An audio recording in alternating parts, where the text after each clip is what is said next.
Buyer's Market. It is November 1966. A splendid old house, isn't it? The estate agent declared persuasively.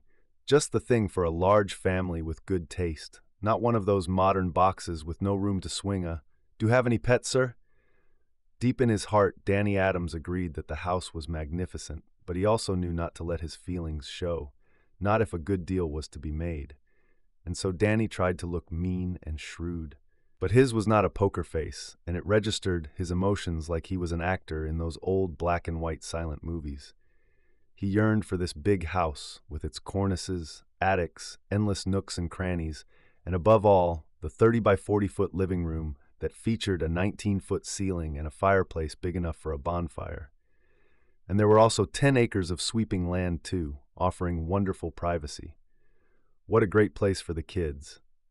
With 5 of them, all active, outgoing, creative, and impulsive, just like their dad. Finding a suitable house was no simple matter. Yes, but this one, almost hidden by the towering leafy oaks, was a prize indeed, a lucky strike. It's not bad, Danny said cautiously, totally unaware that his soft brown eyes shone like beacons.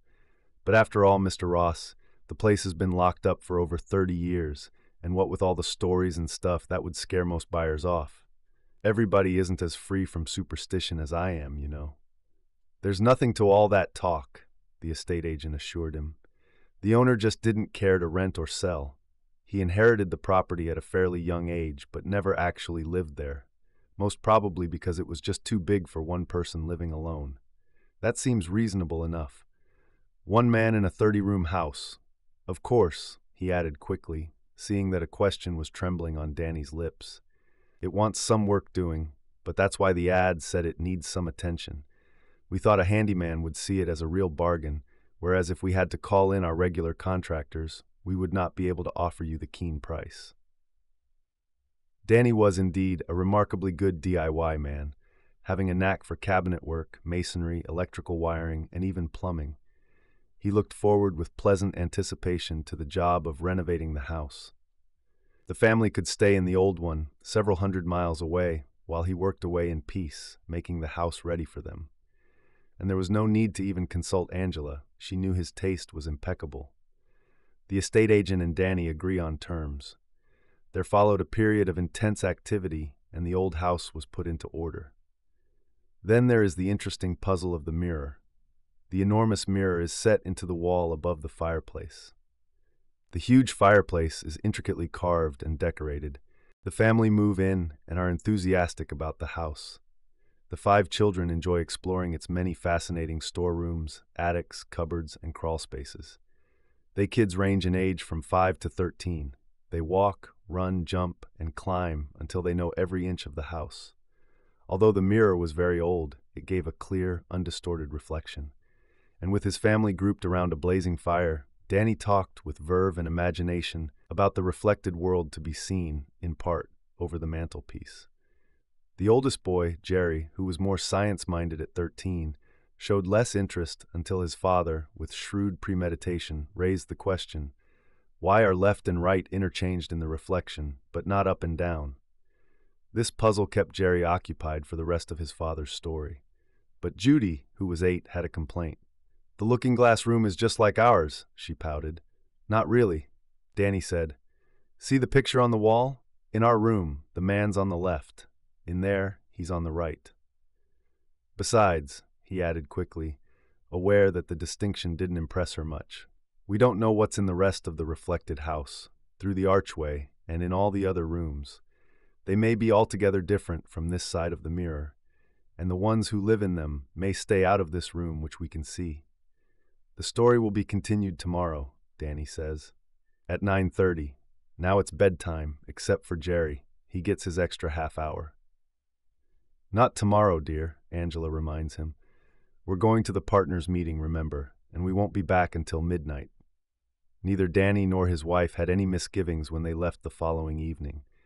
Although the house was isolated to a degree, the heavy doors locked, as did the windows.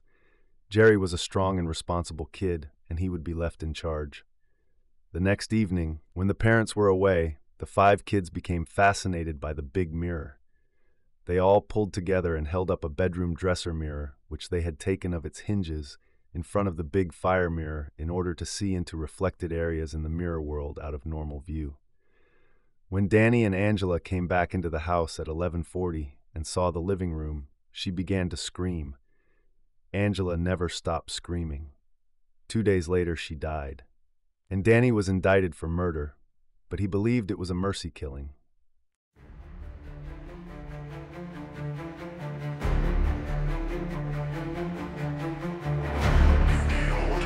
Dusty and worn, far away where shadows are born. A mirror stands above the hearth, guarding secrets from a time before birth.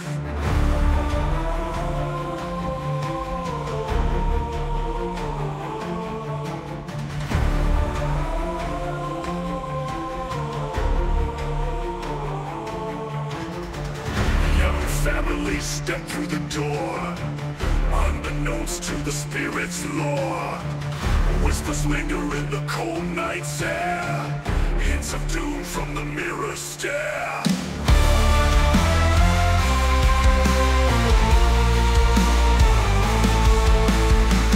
Young families step through the door, unbeknownst to the spirit's lore. Whispers linger in the cold night's air, hints of doom from the mirror stare.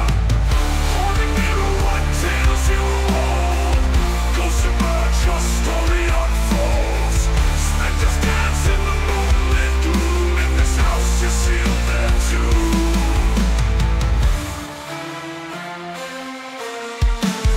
Footsteps echo in empty halls, chilled voices in the ancient walls.